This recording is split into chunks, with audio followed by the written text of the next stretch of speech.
Hey Janisha, I've got some different things pulled up here that I'm going to use to try to go through some of these problems with you that you sent me.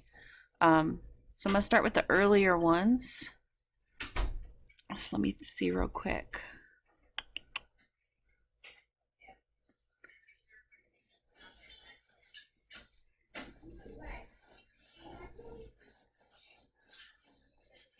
So I've got another screen open that I can write out some instructions for you. So it says, given the function value and the quadrant restriction, find theta. So they say that cosecant of theta equals 1.2440, and the interval is 0 to 90, which is the first quadrant. And luckily, your calculator will give back an answer from the first quadrant. So there's no special things we need to do here with reference angles or anything like that. It also says round to the nearest tenth as needed, and they want the answer in degrees. So notice that it says theta is approximately, and it gives you your answer box and a degree symbol. So your answer needs to be in degrees, which means your calculator also needs to be in degree mode. So click the mode button on your calculator and just make sure degrees is selected instead of radians. So we've got cosecant theta equals 1.2440, and we want to round to the nearest tenth. So if cosecant, and I'm sorry this is kind of messy, equals 1.2440, your calculator does not have a cosecant inverse button. So the first thing you need to do, anytime you are solving for an angle, you're going to use inverse trigonometry. So we know we need to do inverse trig to find theta, but our calculator does not have a cosecant button. So what we're going to do first, before we go to our calculator, is I am going to flip both sides of this equation. So cosecant flipped is sine. So sine theta. And then our decimal here, 1.2440, if I flip that, that's going to move it to the bottom of a fraction, and we'll put 1 in the top as a placeholder. So this second statement is equivalent to the first statement. Cosecant and sine are flips of one another. That is a trig identity. They're reciprocals. And as long as we do the exact same thing to both sides of the equation, then mathematically it's still legal. We're allowed to do that. So now that we have it in terms of sine, our calculator has a sine inverse button. So to solve for theta, we need to move the sine to the other side of the equation. And the way that we do that is with sine inverse. So we're going to ask the calculator what sine inverse of 1 over 1.2440 is. And they want you to give your answer in degrees to the nearest tenth. So give me just a second. I'm going to type this in my calculator.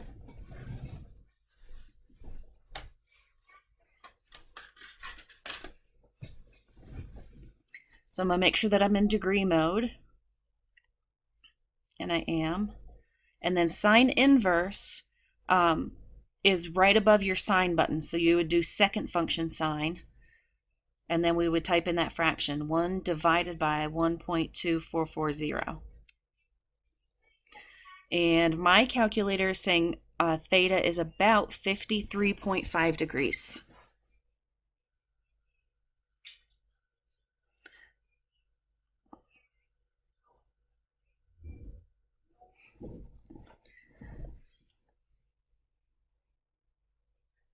Now, if they gave us a different quadrant restriction, so this problem said 0 to 90, and the calculator gave us back an answer that was 0 to 90.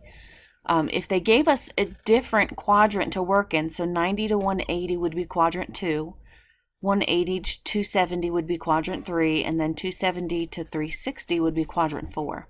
So if that was the case, we would use the angle that the calculator gave us as a reference angle, and then we would compare it to the closest piece of the x-axis.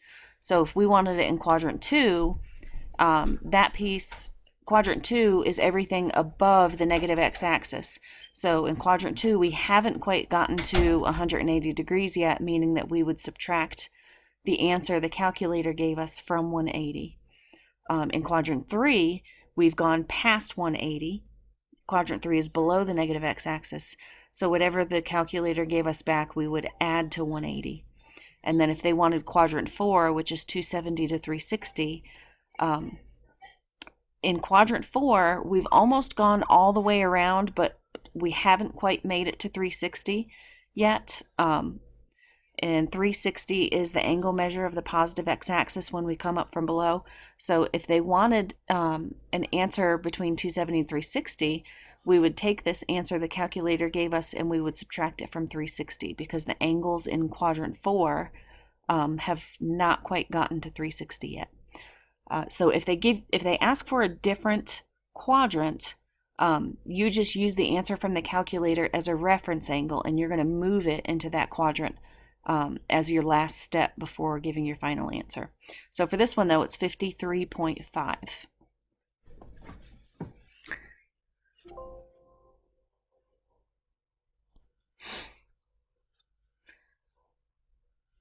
So the other one that you asked about in section 3 was number 105.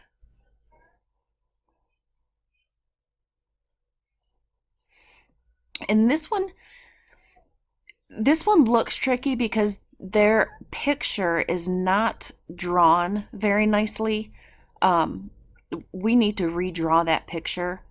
But if you notice, you see a little right triangle in there down in quadrant 3, just below the negative x-axis.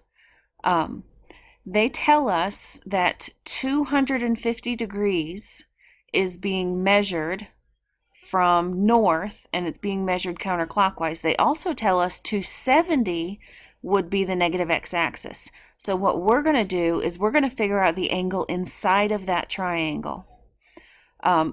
Another thing that's a little bit misleading about this picture, if you read the problem, it says an airplane flies 130 kilometers from an airport in a direction of 250 degrees. How far west of the airport is the airplane then? How far south? In navigation, directions are given in degrees measured clockwise from north. So that's just why our pink arrow there is coming around clockwise. Usually we're used to seeing it go counterclockwise. So they want us to figure out basically the two sides of that right triangle. And the 130, it's a little misleading because the 130 is written on the x-axis, but the 130 is really the darker slanted line going into quadrant 3. It's the hypotenuse. That is the airplane flying at 250 degrees, 130 kilometers. So the 130 should really be down on our hypotenuse. So I'm going to take this information, I'm going to take it over to our the other sheet we're working on and show you how to do it. So we've got 130 kilometers, 250 degrees.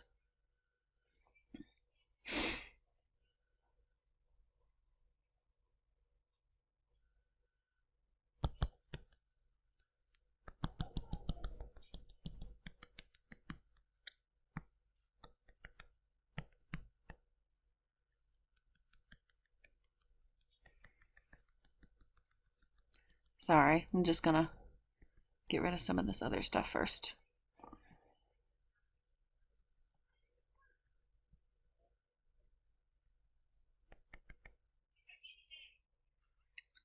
All right. So that triangle that we saw, it had a horizontal piece, it had a vertical piece, and then it had that hypotenuse. And the 130 should really be on the hypotenuse. We were also told that the airplane, if you think of this with X and Y axes, comes around 250 degrees. And if we would have gone the rest of the way to the negative x-axis, it would be 270. Which means the angle inside of that triangle is really how far away 250 is from 270. So that angle is 20 degrees. It's just 270 minus 250. So let me draw this again. We've got 130. This angle is 20 degrees. Here's our right angle. And how far west is going to be this side? How far south is going to be this side? So the airplane is traveling from here to here, but they want us to break it up into a west length and a south length. So they're just really asking us to find the two legs of this triangle that has an angle of 20, a hypotenuse of 130. So we're just going to set up some of our basic trig equations to do that. So we're going to have to do really two problems here. We're going to have to do them one at a time. It doesn't matter which one you start with. So I'm going to start with, let me see here. My angle is 20.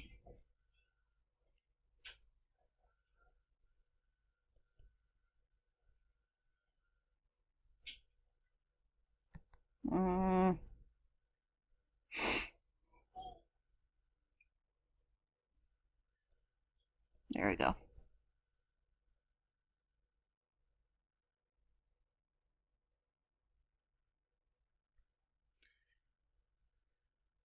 So we've got a hypotenuse of 130, we've got an angle of 20, and I'm just going to start with the west side. So based on where the 20 degrees is, the west side is considered the adjacent side.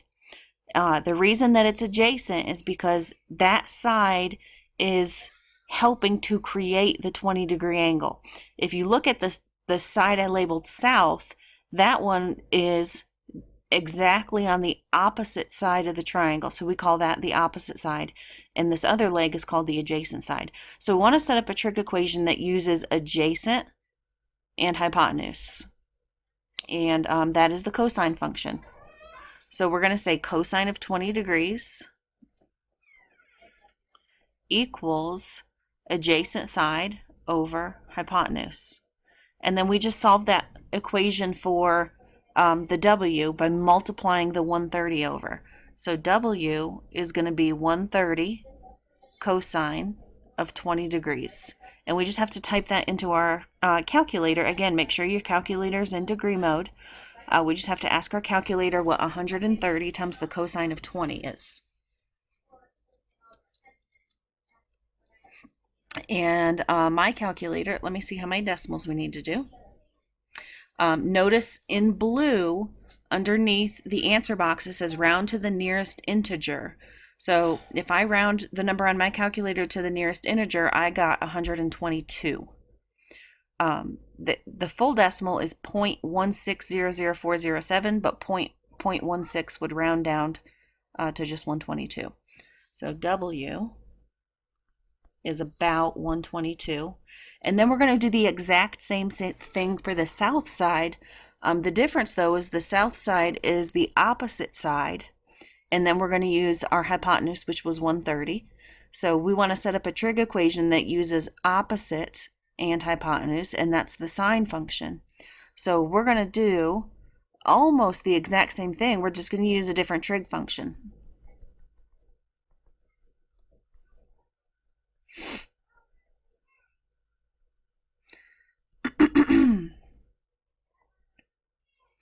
So the sine of 20 is equal to the opposite side over the hypotenuse. And we're trying to solve for that opposite side, which is the south side. And I can get the S all by itself if I multiply the 130 over. So 130 sine of 20. And we just need to type that in our calculator. And again, if we round to the nearest whole number, the decimal on this one is less than 0.5, which means I'm going to round it down and just use 44.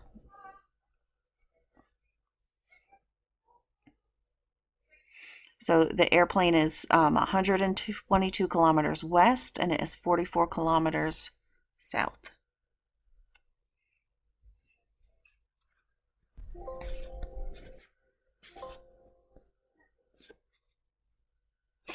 And then you had a few there from section 4. There's 3 of them from section 4. So I'm just going to start with the lower numbers first.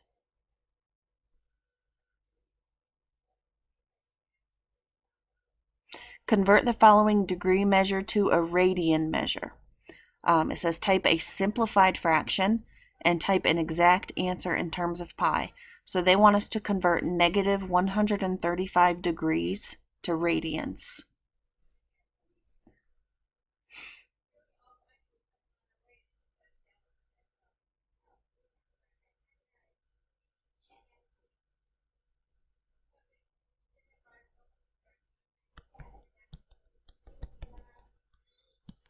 All right, let me clean this up just a little bit so we can work on this new problem.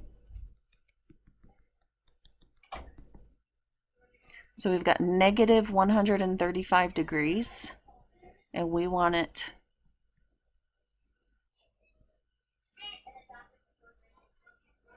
converted to radians.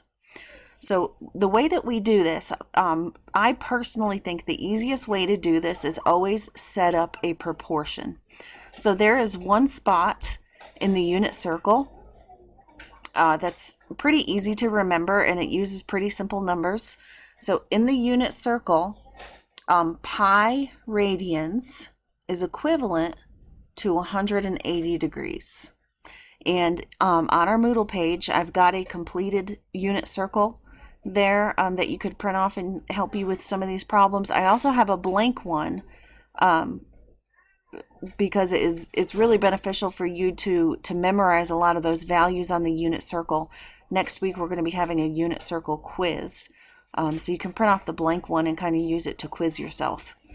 So we're going to set up a proportion between a radian measure and a degree measure that we already know go together, and then on the other side of the equation, I'm going to plug in the information that I'm being asked to convert. Now, what I don't know is the radian measure that goes with that. So I'm going to put a variable there. And then I'm going to solve for x. If I know that pi is equivalent to 180 degrees, I'm trying to solve for what radian measure is equivalent to negative 135. So to solve this equation, we're going to cross multiply. I get 180x equals negative 135 pi. To solve for x, we've got to divide the 180 over. So I get negative 135 pi over 180. There's 2 things you need to be careful of here because MyLabs Plus says they want you to use pi in your answer. So we do not want to hit the pi button on our calculator. We want to just leave pi alone as part of the answer. But the negative 135 over 180 needs to be simplified. And there's a way that you can simplify that in your calculator really easily. You can ask your calculator what negative 135 divided by 180 is. And it's going to change it to a decimal. We don't want a decimal answer. So we're going to do one more trick and change it back to a fraction.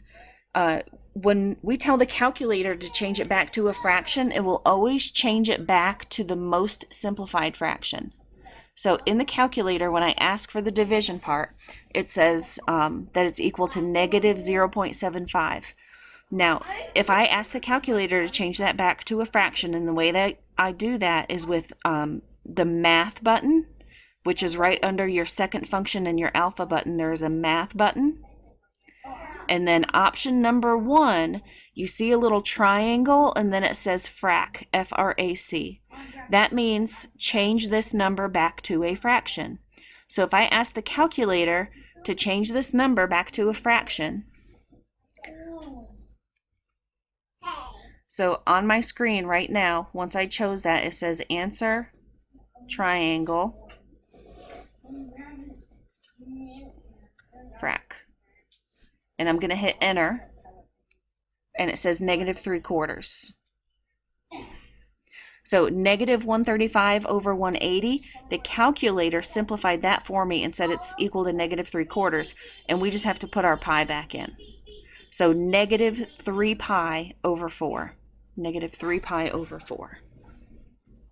And I think This writing might come out a little bit better if I make my pen a little bit fatter.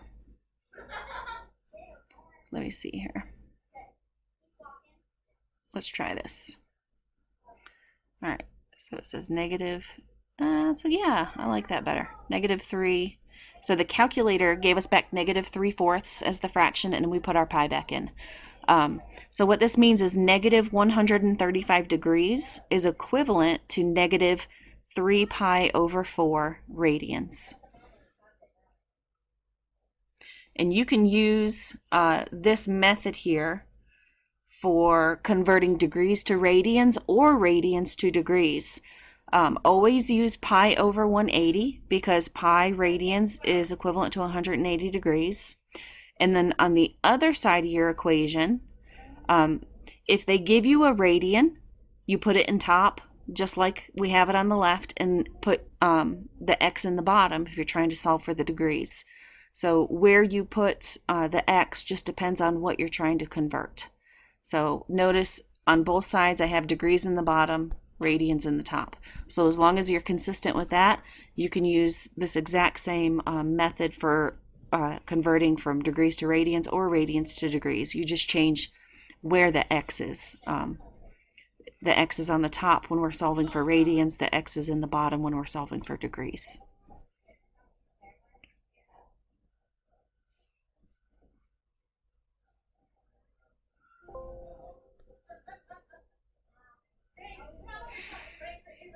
So the next one, let's see, you got 55 and 69.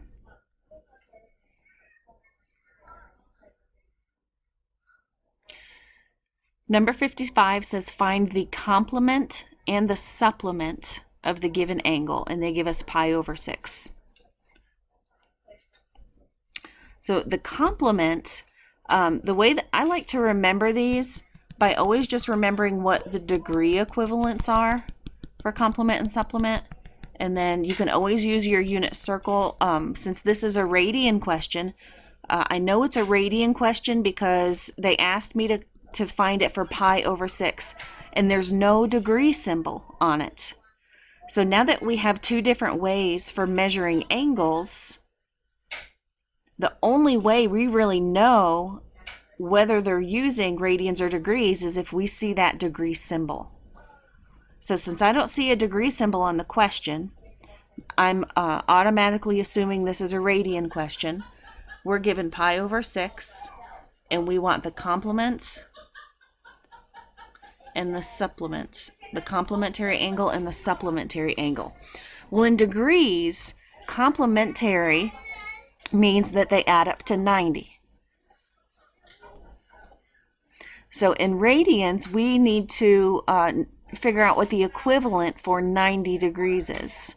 So two angles, A plus B, are complementary if they add up to 90. So in radians, if you look on your unit circle, 90 is equivalent to pi over 2. So we're looking for the angle that we can add to pi over 6 to make pi over 2. So we're trying to find an unknown value in an addition problem. The way that we solve that is by subtraction. So we're going to do pi over 2 minus pi over 6. And we're going to have to get common denominators because you can only add or subtract fractions that have the same denominator. So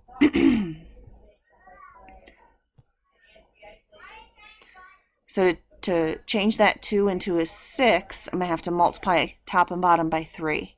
And it turns into 3 pi over 6 minus pi over 6, which is 2 pi over 6.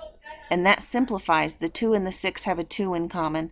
So this simplifies to pi over 3. Now for the supplementary angle, move that down. For the supplementary angle, two angles are supplementary if they add up to 180 degrees.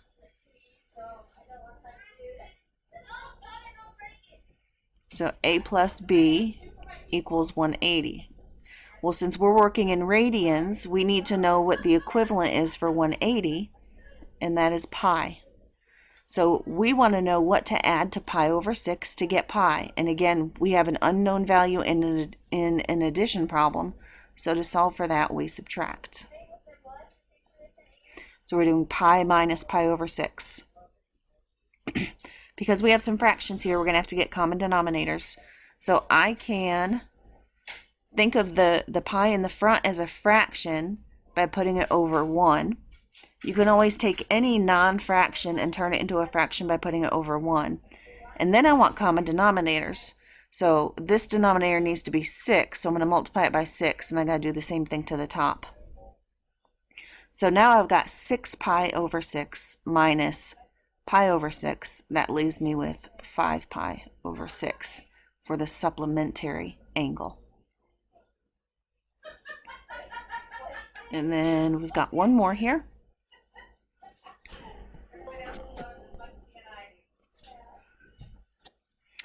And it is number 69.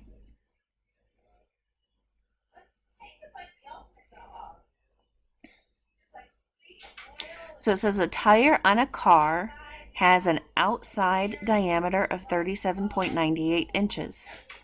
Through what angle in radians does the tire turn while traveling 1 mile? So this question's kind of tricky. It's got a lot of conversions in it. It's really just one simple equation. The hard part here is the conversion, because the diameter is given in inches, but they're talking about going miles. And they want to know what angle the tire turns when traveling 1 mile. So let me get our sheet ready here.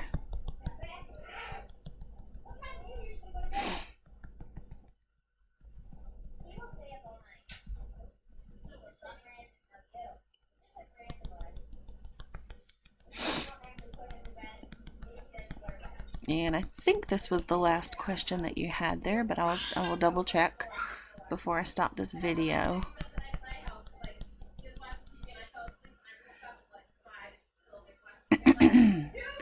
So we've got a tire. It's got a 37.98 inch diameter, 37.98.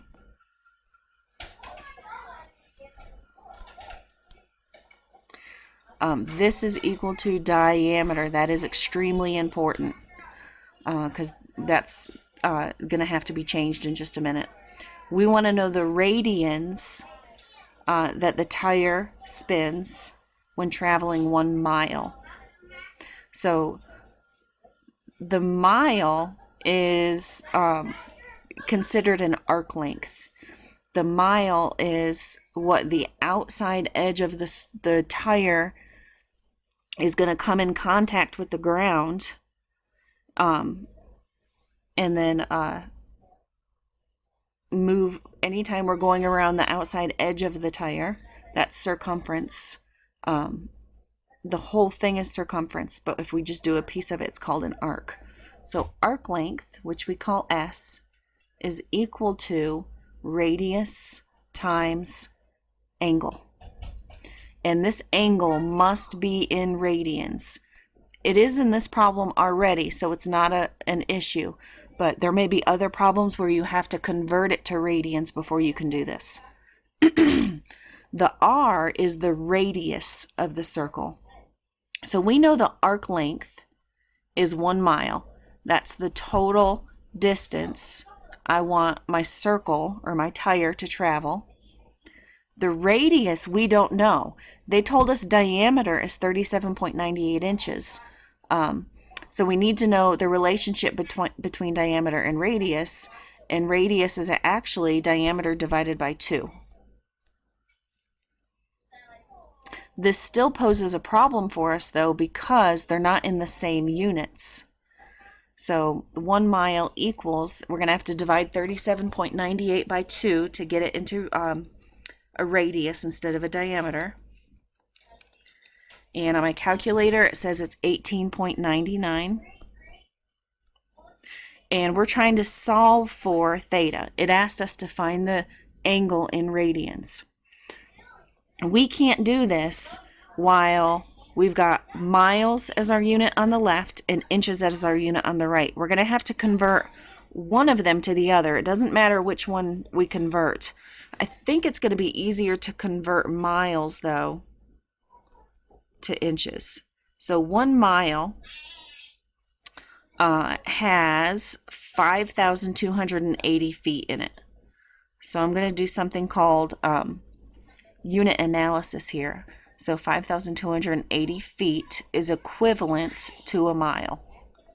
Since those two numbers are equivalent, I can make a fraction out of them that's equal to 1. And multiplying by 1 isn't going to do anything, but you do see that the mile units cancel off and leave us with a foot unit. So that's better, but it's not done because we don't want feet, we want inches. So we want to get rid of the feet unit that's up here, which means I need a feet unit down here, and I want it replaced with inches. So we need to know the conversion between inches and feet, and there are 12 inches in a foot. And then the miles cancel, the feet cancel. If you look across, the only unit we have left is inches. And the calculation we need to do is 1 times 5,280 times 12 divided by 1 times 1 times 1. So this ends up as 63,360 over 1, which is dividing by 1 doesn't do anything. It's still the same.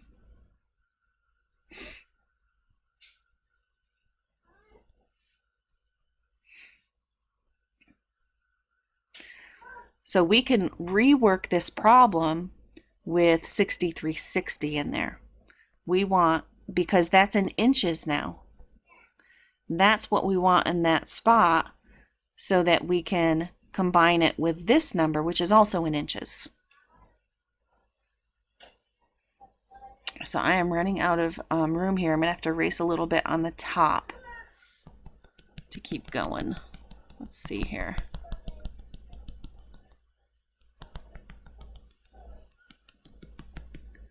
All right. So this is what we know. We know that 63,360 inches is the total that we want to travel, and we have a tire with a radius of 18.99 inches. We need to know what angle that tire is going to rotate through to travel that 63,360 inches. So this is multiplication here on this side.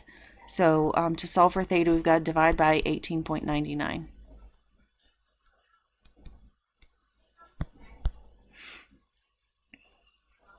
And just ask our calculator what 63,360 divided by 18.99 is. And then we'll look and see how they want us to round it. It says round to the nearest hundredth as needed. So my calculator says 3,336.49. Hundredths is 2 decimal places.